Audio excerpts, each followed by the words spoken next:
voilà kon mbokku internet yi ñuy suivre ci seen site bi ngeen di tàmm muy les arènes TV yàlla def na tey ji ñu ngi fii toog ak koo xam ne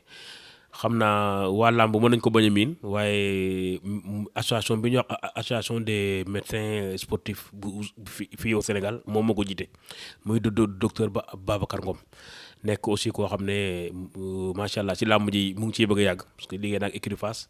liggéey naag Bombardier et tout ça donc vraiment xam na lu bëree bëri ci làmb tey nag ñu ñëw fi tey waxtaan ak moom ci koor bi ñu nekk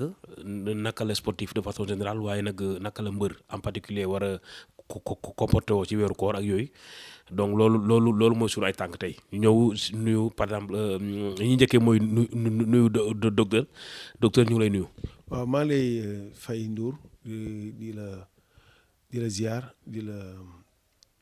la baalu àq ci koor gi di nuyu aussi say auditeurs di leen baalu àq également ci koor gi di leen baal àq di wax effectivement man maay président association sénégalaise de médecine du sport c'est vrai aussi yàgg naa ci làmb ji trop mais xam nga. nitu wér-gu-yaram moom c'est des personnes dans l'ombre et que donc écurie Fass liggéey na ak ñoom lu yàgg après Yékini aussi fii la dëkkoon donc sama kër daan ko fréquenté donc am na lu bari lu ma kii ci wér-gu-yaram ci kii moom bi mu fi jógee ma daal di dem liggéey depuis 10 ans maa ngi Mbour tamit bi ma fa demee maa ngi donc dajeek Bombardier boobu ba léegi moom laay liggéeyal. d'accord waaw mais docteur liggéey ak mbër yomb na wala yombul ñoom ñëpp ay kii les sportifs lañu waaye on dit souvent que la lutte est un sport à part est-ce que liggéey ak mbër yomb na wala yombul. waaw liggéey ak mbër nag moom par rapport ak yeneen type sportif yi yombul difficile na trop parce que sport c'est quelque chose de moderne ñun loolu lañ jàng mais ñoom dañ jaar côté traditionnel donc pour allier. modernité bi ak traditionnel bi dafay indi yenn saa yi ay heures yoo xam ne nii ñun dañ ko leen lay conseiller lii alors que ñoom lee leen tàmm donc dafa xaw na difficile mais toujours boo amee mbër boo xam ne mën nga ko expliquer ak intelligence am plus ñun tamit suñu adaptation ak par rapport ak tradition di leen parvenir yenn saa yi am benn entente boo xam ne di nga leen ci mën a gérer noonu quoi. Yékini Gris Bordeaux Tafa Gueye Bombardier ay VIP rek nga Gris Bordeaux ay VIP rek nga liggéey ndax mën nga ñu ñëwal si lu par exemple est-ce que am na expérience boo mës a am ak kenn ci ñoom bu la marqué. waaw ku ci nekk am na ci benn kii bu ndaw quoi Tafa Gueye moom ak Tyson. bi mu laalee bët bi boobu ci guddi gi yëpp ñoo fanaan ba 5 heures du matin loolu tamit loolu expérience bu enrichissante la am ak suivi bi yëpp ak le professeur d'ophtalmologie professeur Ndiaye Amadou donc ñu topp ko ba ñu koy defaraat certificat médical boo xam ne day wane ne léegi mun na bëri donc loolu yëpp mun maa ko topp ak professeur Amadou Ndiaye. bu dee Gris Bordeaux tamit yàggul amoon na benn déchirure musculaire bu mu amoon xam fàtt naa ki mu waroon dajal tamit Tyson la waroon dajal waaw mu am kii donc ci veille bi mu waree def sax kii de open press bi ci la ma ko sollicité ñu ñëw ma xool ko yóbbu ko ci radiologue bi ñu defal ko échographie effectivement ñu wone ne dafa am truc mais mi ngi doon ut beneen pexe bu mu ko gérer ba mun a bëri ko bon ma teg sama tànk fi ma ko teg rek wax ko ne ko loolu day gàllankoor bi mu ëpp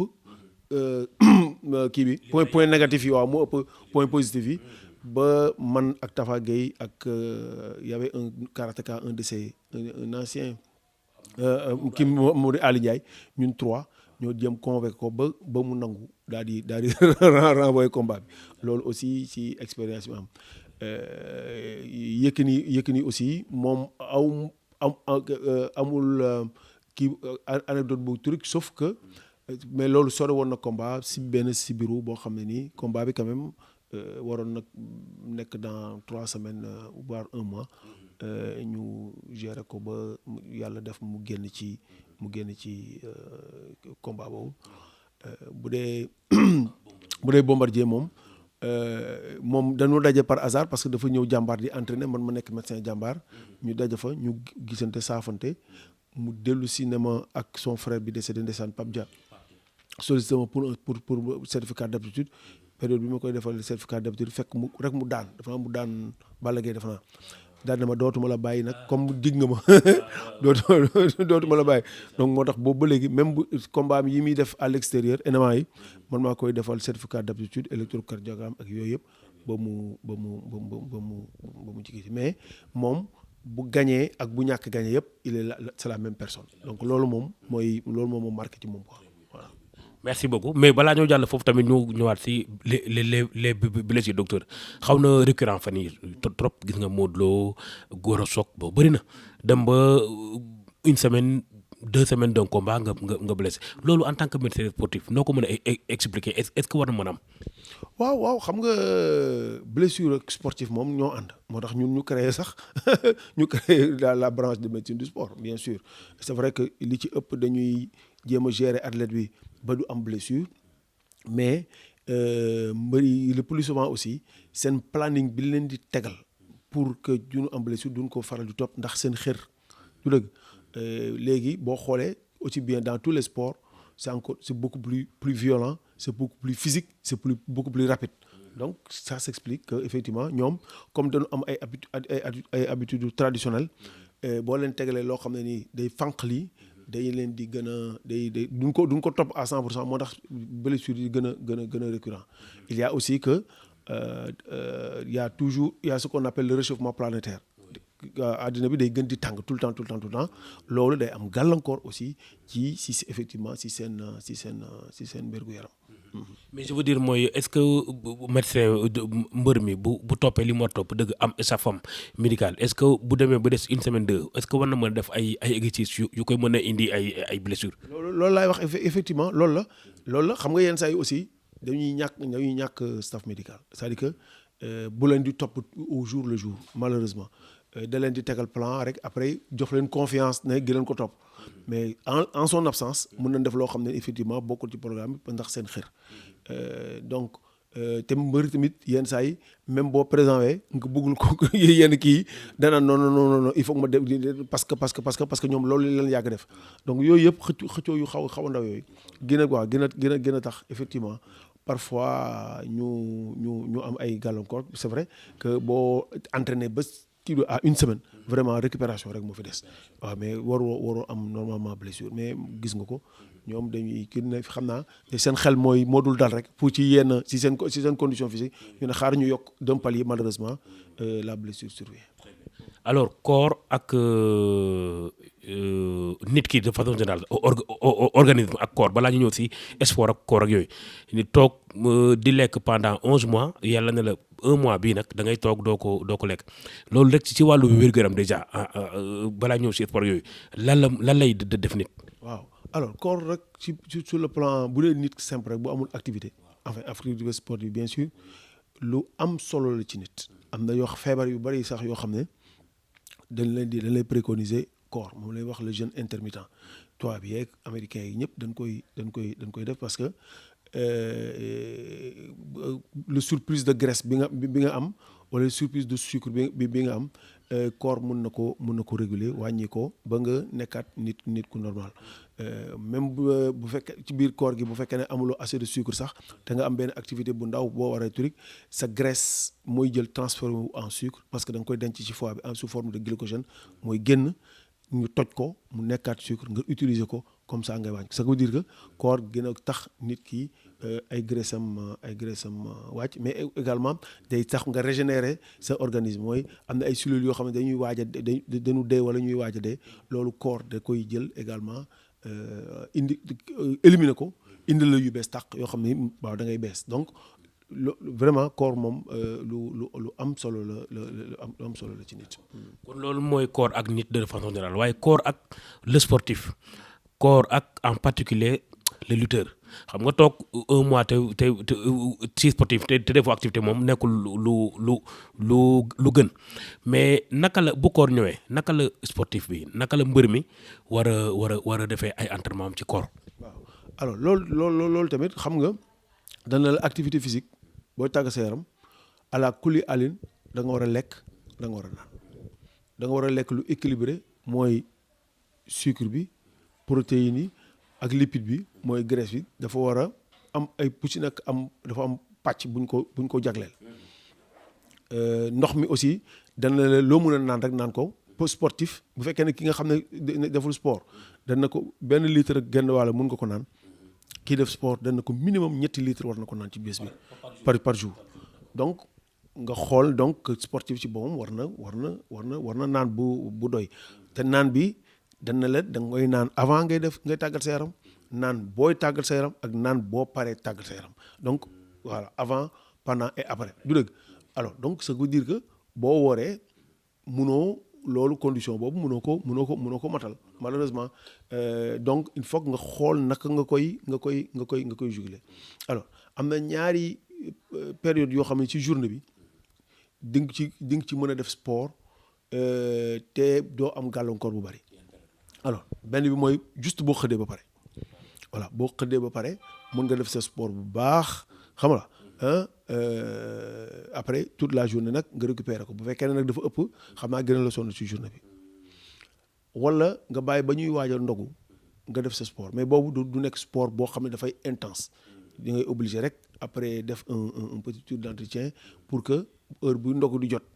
fekk yow nga pare sa sport comme ça nga ndogu bi ci gën nag mooy boo ndogoo ba pare toog 3 waxtu yoo xam ne nii moom lañ lay nattal pour diggante lekk bi ak début ak activité physique ngay doo def sa sport période boobu nag mën nga def sa sport nu ma la neexee ni nga ko bëggee boo paree nga sangu après récupérer mën nga sax lekkat balaa lendemain loolu daal mooy ñetti kii bi ci gën mooy après ndogu bi ci topp mooy juste 1 heure avant ndogu bi nga xam ne mënul ñàkk ñaari yële nag boo amul jot bi mooy effectivement bële tudd mais gis nañu aussi ci àddina bi léegi de plus en plus sportif bi sax de haut niveau seen biir activité sax dañ fekk ñuy woor heure dog di leen fekk ci si biir activité ba ñuy taxaw di dem di loolu c'est sur le plan traditionnel quoi xam nga aussi nit adaptation rek la bu fekkee ne da nga comme sama doom bi nga gis léegi bu am 8 ans moom commencé na woor bu demee ba nekk mag war na gën a am aptitude ak capacité waaw min ko ba nga xam ne koor gi du ko indil gàllankoor trop bu fekkee ne sport de haut niveau mais bu demee ba nga nekk mag nag bu ko def sa yaram mosu koo tàmm circuit de régénération ak d'élimination des graisses par le ramadan kiiwu ko trop mun na la indil effectivement gàllankoor. kon su ma la comprendre docteur mooy mbër xam nga da ngay dégg léeg-léeg ñu naan 2 séances par jour ay fajar bi nii da ngay xëy dem plage après ñëw 11h dem salle guddi ngoon si nga dem contact kon loolu moom c'est formellement interdit ci corps. waaw bon pas formellement interdit xam nga médecine moom mënoo wax nit formellement interdit c'est fortement c'est pas recommandé. waaw c'est pas recommandé daal ci weeru koor gi. nga war a def entraînement 2 fois wala 3 fois ci journée bi li gën daal mooy nga def benn yoon bu baax boo ndogoo ba pare toog ba 3 heures de temps après fekk nga digérer loolu nga def sa entraînement bu baax loolu daal mun nañ la ko may parce que bu fekkee ne da nga ko bëgg a def 1 heure de temps avant ngay ndogu day xat diggante heure boobu ak beneen séance bi nga nar a def ci après boo ndogoo ba pare dafay xat. loolu dafay xat quoi c'est-à-dire que tu n'as pas assez de temps pour li nga def 1 heure de temps avant ndogu bi 1 heure de temps avant ndogu bi gën a gàtt pour nga récupérer wa ci waat yi pour que après ndogu nga dem entraîner jiwaat xam nga bu fekkee ne côté bële la aussi bu fekkee ne heure ndogu pratiquement 20 heures la 20 heures moins 23 heures donc nga war a commencer waat entraîner boo defee benn 2 heures d'entraînement à 23 heures ba 1 heure du matin munoo yeewuwaat ay 4 heures du matin wala ay heure xëy di entraîner waat dafa jegewaat aussi parce que sportif aussi am na leneen loo respecter en dehors de l'alimentation ak de l'hydratation mooy c'est le sommeil te le sommeil réparateur c'est le sommeil de la nuit guddi mooy à partir de 22 heures ba 4 heures du matin kooku sommeil bu baax la donc voilà donc comme bu fekkee ne yow donc 23 heures da lay fekk nga nekk ci activité sportive donc sa sommeil xaw naa yàq foofu mieux vaut nga décaler à partir de 1 heure du matin 2 heures du matin nga nelaw peut-être nga jóg naan ndox wala xëdd tëddaat noppal ko waat tuuti donc pour que sa dette de sommeil bi ci journée bi nga bañ ko perte. fi ñuy jeexale docteur mooy lan la mbër war a lekk si weeru koor. bon amul lenn lu particulier lu muy changer par rapport ak alimentation ma lépp loo xam ne nii war na ko doon na ko lekk muy ci protéine muy ci glucide donc sucre mooy ci lu niin lipide ku ci nekk ak problème parce que sucre bi dafa war a représenter 35 à 40% de li ngay lekk. mu nekk sucre rapide bi ngay ñam mu saf sucre comme sucre lent comme ceeb dafa am sucre lent pomme de terre dafa am sucre lent ak mil ak dugub aussi dafa am voilà dafa am sucre lent ak yenn gâteau yi aussi dafa am sucre lent ak mburu donc yooyu yëpp dafa doon am sucre lent alors les lipides mooy li nga xam ne mooy graisse day jël moins de 10%, donc ay 5 6 voire 7% pour le niin les des protéines yi ñoo ko war a jël nga xam ne protéine dafa baax ñoom ñooy réparer li nga perte li nga yàqule ci activité physique protéines yi ñoo la koy réparer donc loolu bu fekkee ne da nga ko war a respecter bi nga xam ne amuloo benn wooruloo boo wooree da nga ko war a gën a respecter mais ñu gën la ñaax ci effectivement comme suukar bi mooy énergie bi nga gën ko yokk mooy tàndarma ji ak tout ce qui est jus boo xam ne dafa am sucre parce que loolu moo lay jox énergie pour te permettre effectivement de faire ton activité physique normalement dans la journée. Très bien kontaan nañu bu baax docteur ñu ngi lay gërëm encore une fois parce que xam nañ ne amuloo jot sincèrement mais jéem nga xajal sa emploi temps ba mën ñoo recevoir fii ñu ngi lay gërëm vraiment di la ñaanal kooru jàmm ñaanal ko njaboot gi ñaanal ko bépp sénégalais lan ngay tàggoo mbokku internet yi. waaw li ñuy tàggoo rek mooy comme sujet boobu ñu abordé woon tout à l'heure mooy